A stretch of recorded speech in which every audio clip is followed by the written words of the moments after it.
69절로 75절, 75절은 우리 다같이 한 목소리로 읽도록 하겠습니다. 마태복음 26장 69절로 마지막 절까지 읽겠습니다.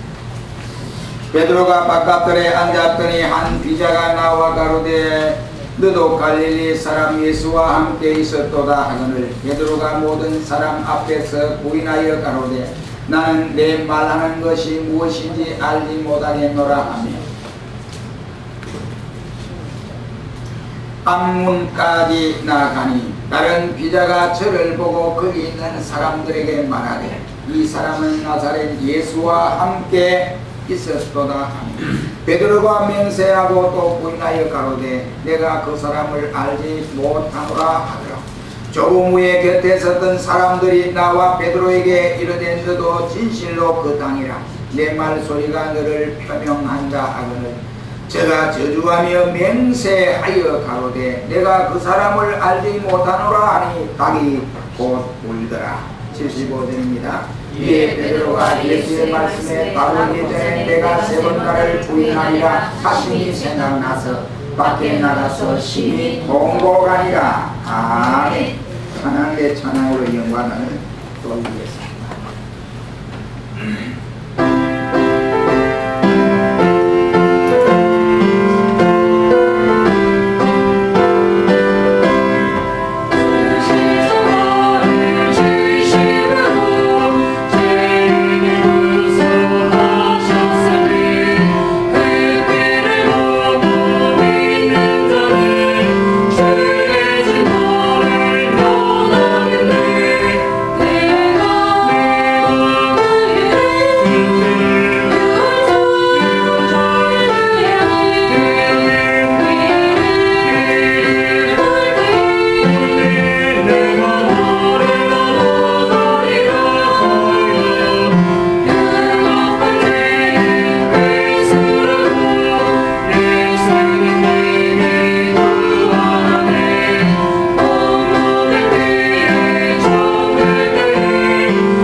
잠시 은혜를 받기를 원합니다. 오늘 본문에 보면 베드로가 예수님을 세 번이나 부인한 장면이 나타나고 있습니다. 우리는 이 이야기가 베드로만의 이야기가 아니라 오늘 우리들의 이야기요 내 자신의 이야기인 것을 우리가 그대로 받아들여져야 된다라고 생각합니다. 그것은 우리의 이야기요 나 자신의 이야기이기 때문에 그러한 것입니다. 베드로는 예수님을 죽이려는 원수들이 이와 같이 진을 치고 있는 빌라도의 법정들에서 예수님을 부인을 했지만 우리는 실제적으로 생활 속에서 따져보면 가정 속에서 순간순간 예수님을 부인하는 일들이 일어나고 우리의 직장 가운데서 예수님을 부인하는 일들이 일어나고 또 우리의 생활 속에서도 이처럼 예수님을 부인하는 이러한 일들이 일어날 뿐만 아니라 친구 앞에서도 우리의 생활이나 행동, 말 이러한 일들이 부인하는 일들이 많이 일어나는 줄로 압니다. 우리는 가정 속에서 아니면 직장 속에서 사회생활 속에서 친구들 가운데서 일어나는 이 부인의 죄들을 우리가 하나둘 손꼽아서 본다고 한다면 우리는 헤아릴 수 없을 만큼 많은 죄를 범하고 있다 라고 하는 사실입니다.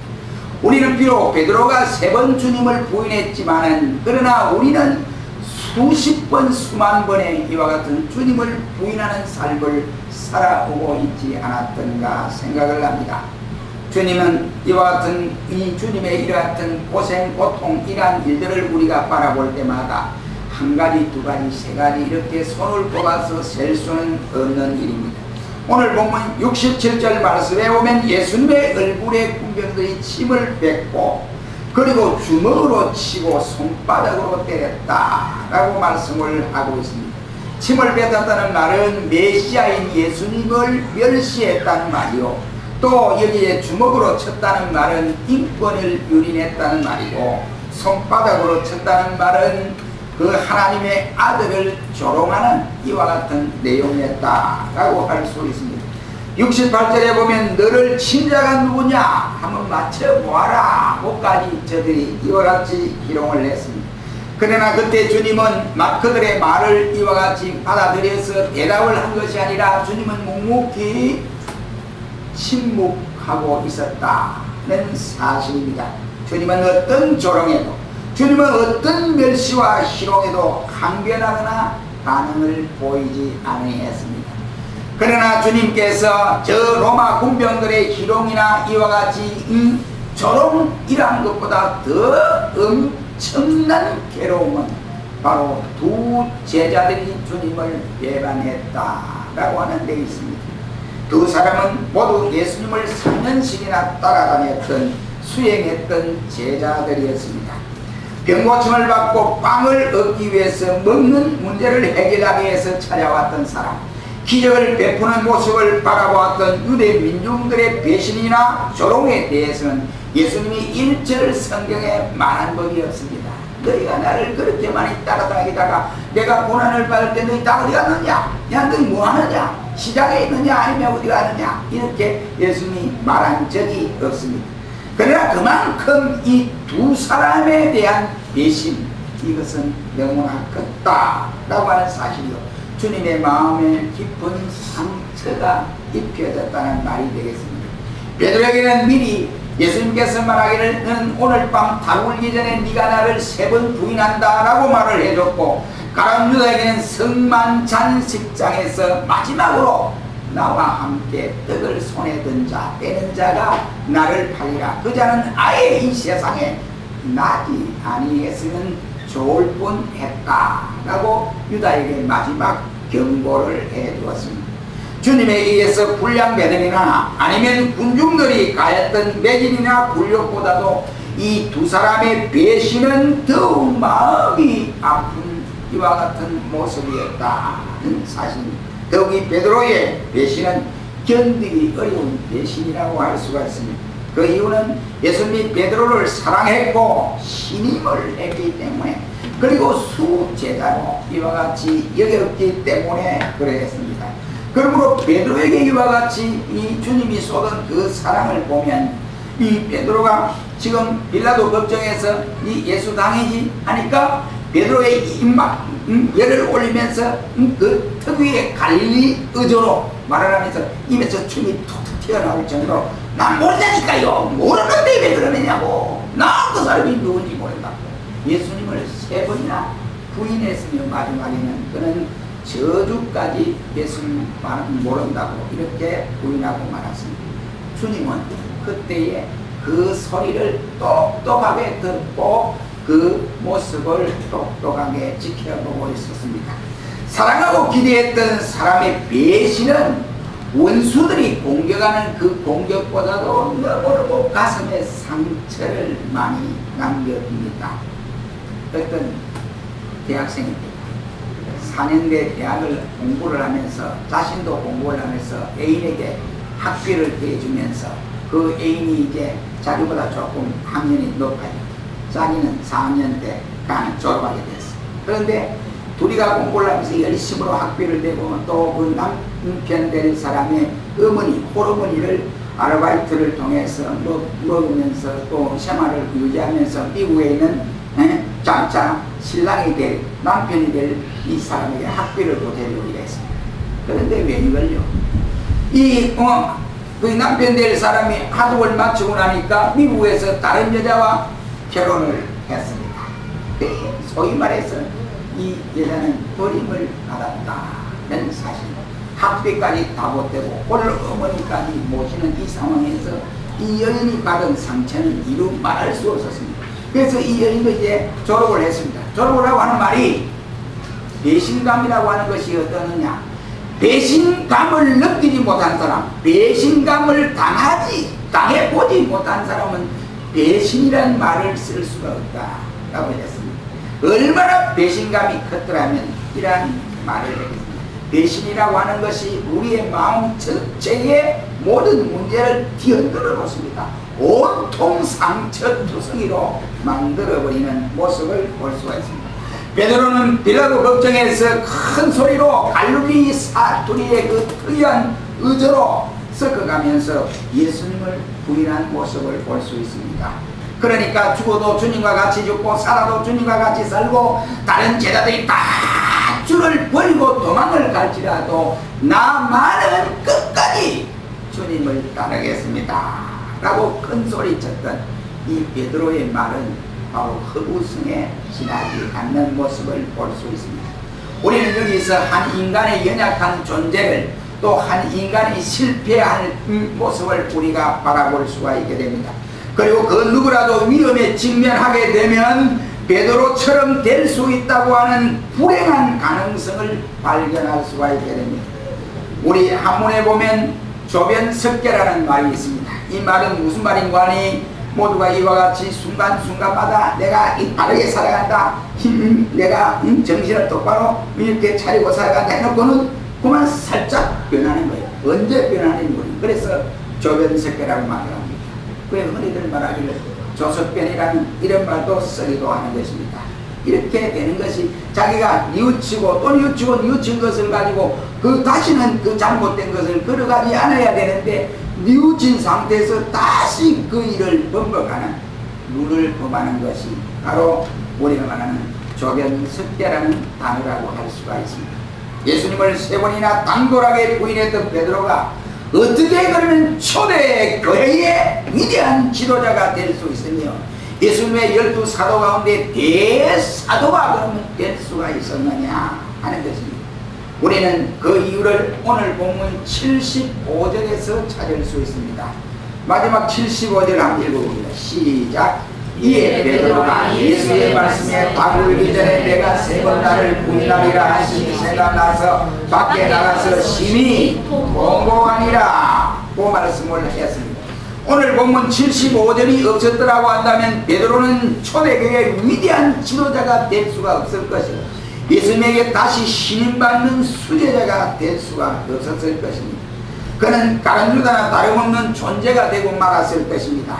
이제 베드로가 예수의 말씀에 답을 이기 전에 내가 나를 3번 부인하리라고 하는 이 생각이 나서 밖에 나가서 바로 심히 통곡하니라 라고 하는 이 한 구절이 베드로를 위대한 사람으로 만들어준 결과라고 할 수가 있습니다.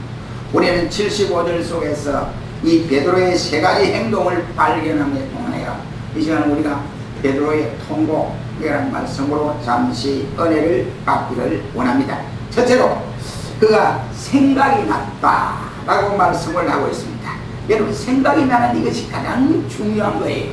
생각이 나지 아니하면 이는 말할 수 없어요. 생각이 나지 않으면 좀 자기를 생각할 때 좀 슬픈 생각이 듭니다. 내가 이렇게 연로했구나 이렇게 생각하거든요. 생각이 난다, 자기가도 난다. 이 좋은 일이에요. 우리가 어릴 때 일들, 초등학교 다닐 때 이러한 일들을 곰곰이 여러분 생각이 나지 않습니까? 그 어린 때의 성장 과정, 또 우리가 결혼하고 자식을 놓으면서 자식을 키우는 그 과정이 자주 생각나는 경우 있습니다. 이 생각난다고 하는 이 자체가 좋은 것이라고 할 수 있습니다. 이 베드로의 첫 번째 행위는 이 생각이 나서 라고 말씀을 합니다. 그는 주님께서 내가 오늘 밤에 다 울기 전에 네가 나를 3번 부인한다 라고 말을 할 때 예수님 절대로 그런 일이 없습니다. 우리 제자들이 다 주님을 멀리 떠나가 할지라도 나만은 주님을 끝까지 죽을지언정 따라가겠습니다 라고 온 장담했을 때 예수님의 마음이 어땠을까요?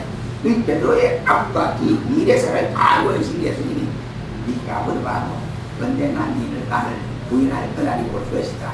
뭐냐? 이 아무리 해도 소용이 있다. 이랬을 거 아니에요. 그래 베드로는 큰 소리 뺑 치고 예수님이 잘 알고 계시는데 큰 소리 막 쳤습니다. 그런데 빌라도의 법정에서 저 사람도 예수 당이다 라고 그 여종들이 말을 할 때 나는 그 사람이 누군지 모릅니다. 나는 모른다니까요. 저 예수가 누군지 모른다니까 하고 큰 소리 칠 때 예수님의 눈과 베드로의 눈이 마주쳤습니다. 그때 베드로의 가슴에서 머리에서 온통 정신을 흔들어 놓는 것이 네가 나를 3번 부인하는데 다 굴 때 네가 나를 3번 부인한다. 그때 다리 뽑기요 하고 그랬습니다. 그때 베드로가 예수님의 이 말씀이 생각이 나서 이런 말이에요. 그래 예수님 말씀이 생각납니다. 베드로가 주님을 3번 부인하고 났을 때에 그때의 시간이 새벽녘이라고 할 수 있습니다. 그리고 곧 달기 울었더라 했습니다. 베드로는 그의 울음소리를 듣는 순간에 주님이 하셨던 그 말씀이 생각난 것이라고 할 수 있습니다. 오늘날도 그 닭소리는 여러 모양으로 우리에게 들려지고 있는 상황입니다. 그러나 그 소리를 듣는 사람도 있고 그 소리를 전혀 듣지 못하고 감지하지 못하는 사람들도 있습니다. 그 소리를 듣고 하나님의 말씀이 생각나서 이와 같이 내가 어떤 액션을 취해야 하느냐 하고 이렇게 감당하는 사람이 있는가 하면 그 말씀 자체도 생각이 나지 아니한 사람들도 있습니다. 베드로는 닭의 울음소리를 듣고 주의 말씀이 생각났지만 우리는 사람의 말을 들으면서도 이와 같이 그 말씀을 깨닫지 못하고 하나님의 말씀을 듣고 읽으면서도 주의 말씀의 모든 일들을 생각하지 못하고 알지 못하는, 깨닫지 못하는, 듣지 못하는 이러한 경우들이 많습니다. 어거스틴 유명하지요. 기독교에서 어거스틴과 모르는 사람이 없어요. 예수의 길 가운데 어거스틴과 모르는 사람이 없습니다. 이 어거스틴이 믿음을 초창부터 믿음으로 이렇게 열심으로 나가는 사람이 아닙니다. 또 못된 신앙입니다. 그런데 어느 날 그래도 믿음은 유지하고 있으니까 어느 날 자기가 자기 정원에서 집안에서 기도를 하고 있는 중에 옆집에서 소녀가 이 노래를 부르는데 찬양을 부르는데 어떤 찬양을 불렀느냐 가서 책을 읽어라 이런 찬양을 했습니다. 그런데 어스니 자기가 기도하는데 그 소리를 들은 거예요. 듣다가 눈이 번쩍 뜨는 거예요. 그 당시에 어스니 이 술을 갖고 방탕한 생활을 또 할 때였습니다. 그 정신을 완전히 못 차렸습니다. 그런데 집에 들어가서 얼른 성경책을 쫙 펴보니까 로마서 13장 13절로 14절의 말씀이었습니다. 그는 그 말씀을 이렇게 읽었습니다. 나이와 같이 단정히 행하고 방탕과 술 취하지 말며 전투와 시기하지 말고 오직 예수 그리스도로 옷 입고 정욕을 위하여 육신의 일을 도모하지 말라 하는 이 성경을 읽고 눈이 번쩍 뜨고 이제는 아이고 내 인생을 왜 이렇게 살아왔던가, 왜 내가 이렇게 살아왔던가, 우리 어머니의 마음을 얼마나 괴롭혔던가, 하나님 앞에 이와 같이 내가 부끄럽구나, 하나님이 나를 향하여 어떠한 이와 같은 이 마음을 품었던가, 이렇게 하고 그는 회개하고 새로운 삶을 살아가게 된 것입니다. 말씀이 생각나는 사람은 절대로 타락할 수 없습니다. 그가 일시적으로 빗길로 갈지라도 그가 나중에 말씀으로 되돌아오는 역사가 일어나기 때문에 그렇습니다. 여러분이 김영삼 전 대통령 아십니까? 그분의 그 양동생이 있습니다. 그러니까 그 뭐 공개되지 않는 사실, 그건 실제 있어요. 그분하고 저하고 이제 마산에서 아버지하고 김영삼 씨 아버지하고 제가 한 약 4년 동안 목회했습니다. 우리 교회에 나왔어. 이 권사님이 돌아가신 그 권사님이 기도를 얼마나 많이 하는 밤 12시만 되면 못하게서 가지고 기도하러 교회를 가는 거예요. 그래가지고 새벽기도 마치고 집에 가고 그 다음에 잠시 눈을 붙이고 또 자기가 이 쌀을 팔아서 그 판돈으로 신학생들 줬고 이런 분이에요. 근데 그분이 돌아가시니 얼마나 기도만 돌아가시기 전에도 늘 저한테 주일날 교회 나오시면 먼저 미리 오셔가지고 사택에 앉아있어서 늘 몸이 안 좋으니까 사택에 앉아요. 그때 저는 강사님 우리 자식을 위해서 기도 좀 해주세요. 내 제일 첫 번째 기도는 내 자식이 아니고 영삼이가 청와대에 들어가서 청와대에서 찬양의 소리가 퍼지도록 그렇게 기도해 주세요. 두 번째는 이제 자기 아들이, 그러니까 이 아들 임집사인데, 임영일이라고 하는 집사인데, 임영일 집사가 제발 정신을 차리고 이와 같이 술 끊고 교회 장로가 되게 해달라고 그렇게 기도했어요. 저도 그때 기도하겠습니다. 우리 강사님들 기도해 주시기 바랍니다. 근데 그분이 충성자예요. 부부가 충성을 합니다. 아들이 임집사가 충성자입니다. 그런데 여기 술병이 들어, 술병이. 제가 눈만 딱 보면 벌써 주일날 딱 나와, 눈만 보면 눈 동자가 어려워. 그럼 아내에게 최집사 조심해라. 남편이 또 시작된다. 그러면 딱 시작돼요. 정확해. 그러면 술을 먹으면 그냥 보는 건 큰 대술이에요, 대술. 아니도 필요 없어요. 그냥 대술이야. 그냥 막 그대로 빡빡빡빡빡 그렇게 막. 그러고 입을 푹 써 보는 건 그냥 다른 거 일처럼 없어요. 그런데 그 사람 볼 때마다 권고하고 권고해도 하나님의 역사가 응답이 없습니다. 그렇게 기도 많이 하던 권사님도 기도를 해도 응답이 없습니다. 저도 그를 위해서 정말로 시위를 기울여서 기도를 했는데 응답이 없습니다. 그래서 제가 최집사에게 한 말이, 최집사, 니는 대한민국에서 여장부 가운데 장부다. 이런 남편이 세상에 어디 있을까? 그런데도 당신이 마다하냐고 끝까지 그 남편을 보배하는 거 보니 대단하다. 당신은 여장부다. 그런데 하나님이 그 기도를 언제 들었느냐? 자식들이 성장하고 다 이제 크고 나서 대학을 졸업하고 나니까 하나님이 나이가 이제 50이 중반이 되니까 그때서 하나님이 그 술병을 끊게 만드는 거예요. 그래가지고 전화가 왔어요. 목사님, 나 끊었습니다. 할렐루야. 우리는 별로 안 좋은가 봐요. 별로 안 좋은가 봐요. 할렐루야. 그래서 정신을 이제 차렸느냐? 하나님 감사합니다. 근데 정신을 차렸어요. 정신을 차리고 나니 자식들이 머리가 다 커서 아버지의 이 잘못된 일들을 어릴 때부터 초등학교 때부터 보아왔잖아요. 보아왔어요. 그러니까 이제 자식들한테 할 말이 없어요. 뭐라 그럴 수도 없어요. 교훈을 줄 수도 없습니다. 자기가 그랬으니까. 그래 나는 늘 죄인입니다. 죄인입니다. 죄인입니다.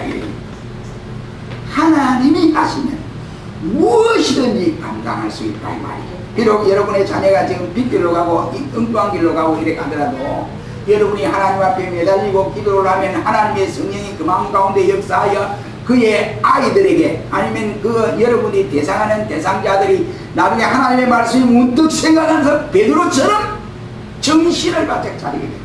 그럼 뭐가 중요하냐? 말씀이 그 속에 들어가야 된다 이 말이죠. 말씀이 생각나야 된다 이 말이에요. 말씀이 바로 들어가면 말씀이 생각나서 그러한 역사가 일어나게 됩니다. 회개를 이루게 하는 이러한 역사가 일어납니다. 그러므로 우리 역시도 베드로처럼 말씀이 생각나시기를 주의 이름으로 축원합니다. 두 번째로 이 베드로의 액션은 어디에서 나오느냐? 베드로는 오늘 75절 말씀에 말하기를 밖으로 나갔다 라고 표현을 하고 있습니다. 여기 말씀이 생각나는 순간에 곧이어 걱정들 밖으로 뛰쳐나갔다 이런 말이에요. 베드로가 뛰쳐나갈 때 예수님 보게 예수님 빨리빨리 하고 이렇게 하겠습니까? 아니면 빌라도 보고 야 빌라도 재판 차리라 이러고 나오겠습니까? 아니면 자기에게 이와 같이 너도 예수 당이지 않느냐 하는 그 비자 여종들을 향해 예인 나쁜 년들아 이러고 나오겠습니까? 안 그랬다 이 말이죠. 예수님의 얼굴을 보자마자 자기가 그 예수님이 하신 말씀이 생각하고 부끄럽고 창피하고 도저히 그 자리에 주님과 함께 있을 수 없는 거예요. 그래서 밖으로 뛰쳐나갔다. 중요한 일입니다. 베드로가 밖으로 나갔다는 것은 예수님을 부인했던 현장과 공포에서 바로 질려서 자신을 가누지 못한 채 패배의 현장을 떠났다. 이런 말씀이 되겠습니다. 그리고 그것은 죄를 짓고 살던 그곳에서부터 떠났다는 의미가 담겨져 있습니다. 베드로처럼 타락과 불신과 범죄의 현장으로부터 떠나는 사람이 있는가 하면은 가룟 유다처럼 주님을 떠나서 어디로 가느냐? 엄침한 골짜기로, 사망의 엄침한 골짜기로 자꾸 들어갑니다. 죄의 속으로 자꾸 들어가는 사람이 있습니다. 범죄의 현장 밖으로 나가면 용서가 있고 구원이 있지만은 예수님을 떠나서 범죄와 타락의 현장으로 들어가면 징계와 멸망밖에 다가올 것이 없습니다. 가룟 유다의 경우를 예로 들어보면 가룟 유다도 12제자 중에 한 사람이었습니다만 그러나 그가 마지막 예수님이 성만찬 하시는 목요일 밤에 함께 제자들이 둘러앉아서 예수님 앞에서 성만찬을 하고 있었습니다. 그때 예수님 마지막으로 가룟 유다에게 회개의 기회를 주는데 너희들 중에 나를 팔 사람이 있을 것이다 했더니 제자들이 서로 앞을 다투어서 말합니다. 예수님 접니까?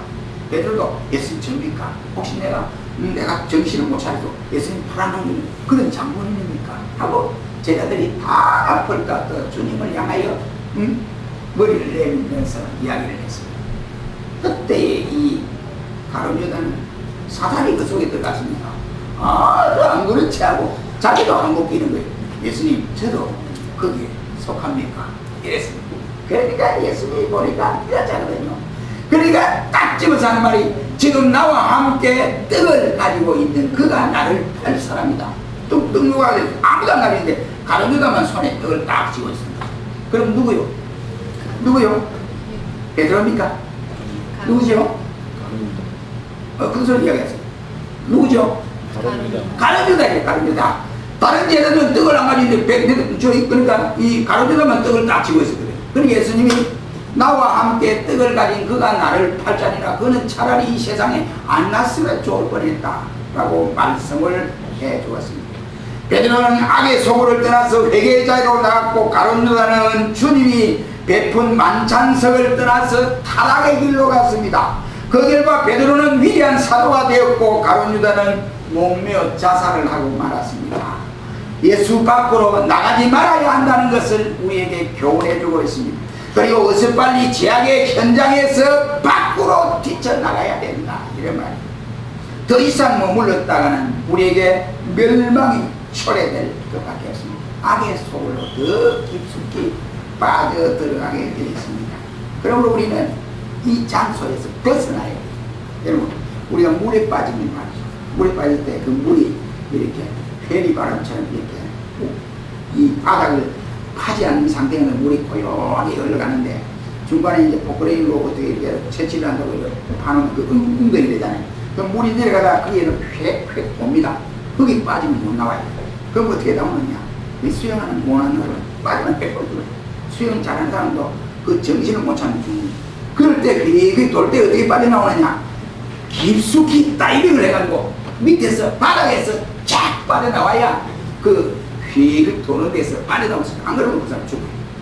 그래 마찬가지로 재앙의 물길이 막 휘거럭 몰아칩니다. 그런데 그 중앙에 딱 서 있거든요. 거기서 죽는 거예요. 그 사람. 재앙이 음습해서 사탄의 완전 밥이 되는 거예요. 그러니 이기려면 그 재앙의 물길 속에서 얼른 빠져나와야 된다. 베드로처럼 떠나기를 축원합니다. 세 번째로 베드로의 액서는 75절에 보면 심히 통곡했다 라고 말씀을 하고 있습니다. 누가복음 22장 61절 말씀에 보면 베드로가 세 번째 주님을 부인했을 때에 주님께서 돌이켜 베드로를 보시니 라고 말씀을 하고 있습니다. 베드로가 이와 같이 주님을 부인했을 때 예수님이 그냥 모른 척하고 눈을 씩 감고 계셨더라면 차라리 이런 변화가 없었을 텐데 베드로가 부인할 때 예수님 눈을 뻗어 뜨고 베드로를 쳐다본 거예요. 그러니 베드로의 눈과 예수님의 눈이 마주치게 됐다 이런 말입니다. 만찬석상에서 주님은 가룟 유다를 바라보았습니다. 나와 함께 떡을 가진 그가 나를 팔자라고 가르쳐 주었습니다.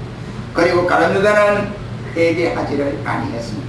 빌라도 법정ter에서 주님은 베드로를 바라보았습니다. 그 시선이 베드로에게 닿는 순간에 베드로는 그 말씀이 생각나서 도저히 주님을 마주쳐 볼 수가 없고 그 자리에 있을 수가 없고 밖에 뛰쳐나갔다. 그리고 그가 나가서 하나님 앞에 통곡을 했더라고 했습니다.